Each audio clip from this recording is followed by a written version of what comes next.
Chapter 11. An Identification. "Who are you?" Nancy asked the man on the phone. There was no reply, only a click in her ear. Nancy's friends looked at her questioningly. "Who was it?" George asked. "One of our enemies, I'm afraid. He told us to leave Florida, or we might never see our homes again." "Oh, dear," Bess wailed. "Now they know where we're staying." "So what?" George said. "This isn't the first time Nancy has been threatened over the phone by her adversaries." Danny tried to break the tension. "Bess, will you stop worrying? After all, you have me to protect you." Bess laughed, and after a while, the mysterious call was forgotten. Next morning, Nancy watched eagerly for the mailman.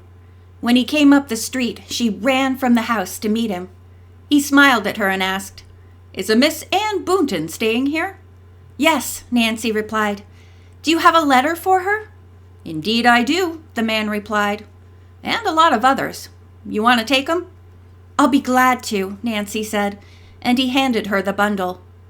She thanked him, then hurried into the house and quickly scanned the stack.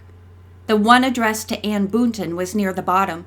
Nancy opened the envelope. The letter read, "Dear Ann, I had a phone call from Hal Gimler today. He told me that one of our employees, Columbo Banks, has run away. He suspects that the workman escaped in a skiff with 3 girls and a boy in it. Gimler thinks that Columbo may cause trouble and asked me to locate him. I was wondering, was your group responsible for his rescue, and do you know where he is? Gimler threatens to have him arrested for stealing. If you have any information about Columbo, meet me at my club for lunch tomorrow. G." "That's today," Nancy said to herself. By this time, Bess, George, and the Cosgroves had joined her and wanted to know what the letter said. She read it to them. When she finished, Mr. Cosgrove said, "You'd better go to the club and talk to Mr. Gonzalez."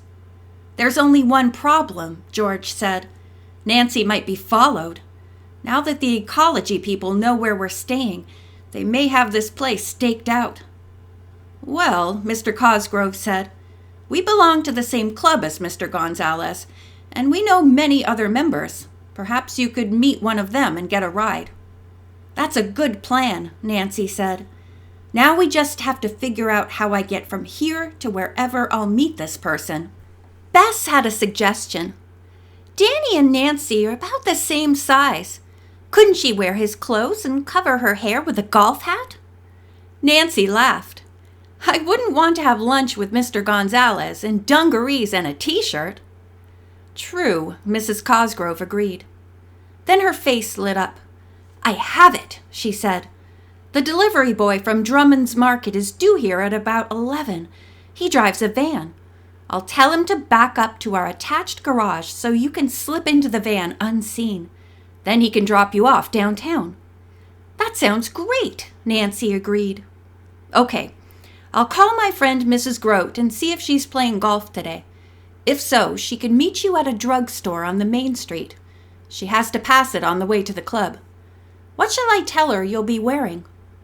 "If I put on my dark blue pantsuit, I might still be taken for a boy from a distance, provided I cover my hair," Nancy replied. Mr. Cosgrove said that he had a hat he used on the golf course and offered to lend it to Nancy. "Come with me and see if it fits," he said. While Nancy was gone, Mrs. Cosgrove called her friend, who agreed to pick up Nancy at the drugstore. 10 minutes later, the girl detective appeared again, dressed in a blue pantsuit with white collar and cuffs, and the white golf hat. "Oh, you look cute," Bess exclaimed. "Not quite like Danny, but close." Just then, Danny walked into the room and overheard Bess's remark. "You've got to be kidding," he protested. "I don't own a fancy getup like that, and if I did, I'd give it away quick." Everyone laughed, and Nancy said, "All that counts is that from a distance I don't look like me." "Nancy," Mrs. Cosgrove said, "Mrs. Grote will meet you at the drugstore. She'll be wearing a white dress with a multicolored embroidered belt." Soon the delivery boy arrived at the back door in a van. Mrs. Cosgrove gave him the necessary instructions, and Nancy slipped into the rear. After he had left the street, she climbed into the seat next to him. He looked at her and gave a low whistle.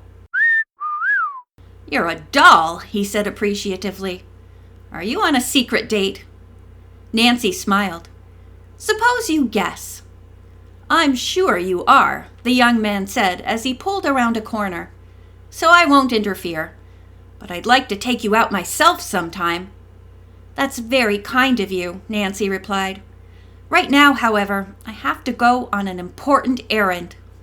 When they reached the drugstore, she thanked the boy, quickly hopped out, and went inside.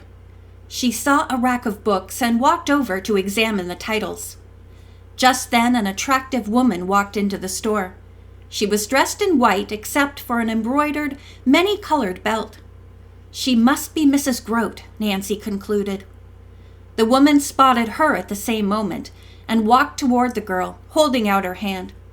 "Anne, I'm Mrs. Grote. I'll be very happy to drive you to the club." They left the store by the rear entrance, where Mrs. Grote had parked her car. Nancy was relieved.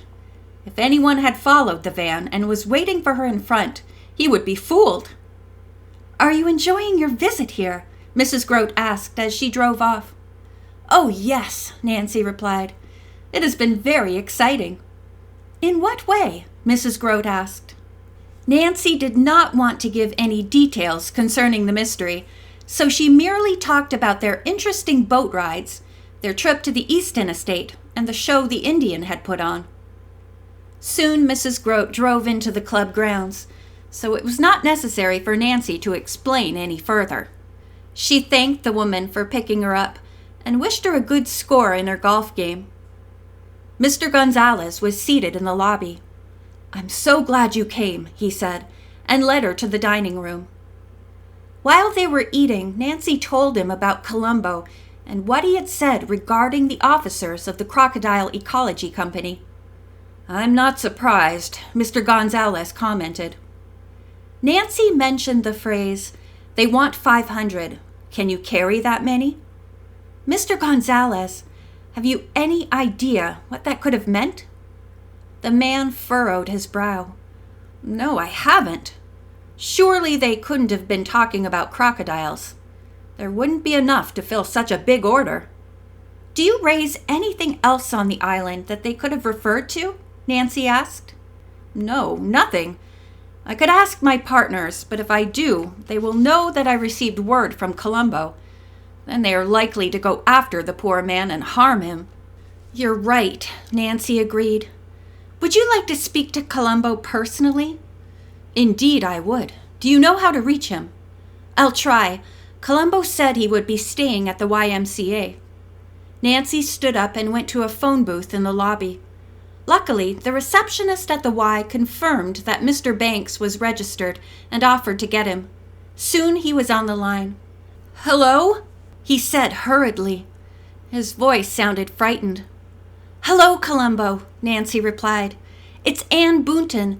Could you meet me at this club?" She gave the address. "A friend of mine wants to speak to you about Crocodile Island. Take a taxi. I'll pay for it." "All right," he said. "I'm glad it's you and not one of my former bosses. I'll be there as soon as I can." Half an hour later, the man arrived. Nancy hurried outside to pay the cabbie, then took Colombo to the tropical garden to meet Mr. Gonzalez. When the young man heard that he was one of the partners in the Crocodile Ecology Company, he looked at Nancy apprehensively. "Don't worry," she said. "Mr. Gonzalez is not like the other men. He wants to find out what's going on at Crocodile Island and if his partners are dishonest." This reassured Colombo, and he talked freely about the hardship he had suffered and the things he had observed. "I'm in real trouble," he finished. "I've been trying to find a job but haven't been successful. I'm running out of money, but I'm afraid to contact my relatives for fear of being tracked down by Gimler. Perhaps I can help," Mr. Gonzalez offered. "I heard the other day that one of the men in the club kitchen is quitting. Wait here and I'll see what I can find out." He went to the lobby to talk to the manager and returned a few minutes later with a smile on his face. "You're in luck, Columbo," he said. "Do you know how to prepare seafood?" Columbo grinned. "I did that in New Orleans, but I never cut up a crocodile." Nancy laughed, and Mr. Gonzalez asked Columbo to come along with him to see the head chef in the kitchen. "We won't be long," he told Nancy. Within 10 minutes, the two were back with a third man, who proved to be the pastry chef. Mr. Gonzalez said that this man had finished his work and was about to drive home. He would take Columbo with him. The cook went to get his car. Meanwhile, Nancy was told that Columbo had been given the job and was to report for work the next morning. Columbo said, "I certainly appreciate what you've done for me." Mr. Gonzalez patted him on the back. "We're glad to help, and thank you for some good clues. If you think of anything else about the Crocodile Ecology Company, leave a note for me at the desk." "I will," Columbo promised, then hurried outside, where the pastry chef was waiting for him. When Nancy returned to the Cosgroves' home, no one was there. She knew where a key was hidden and went to get it.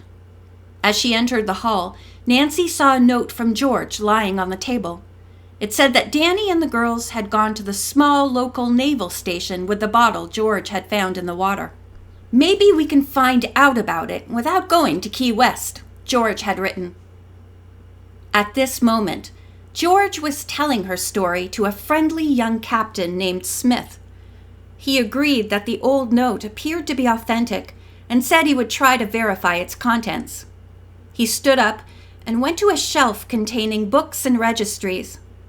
George, meanwhile, walked around his small office and glanced at photographs on the wall.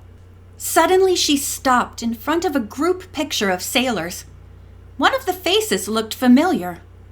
"Bess," George said, excited. "Come here a moment. Doesn't this man remind you of someone?" "Matt Carmen or Breck Tobin," Bess answered. "Only the sailor's a lot younger." As Captain Smith turned around, George asked who the sailor was. End of chapter 11.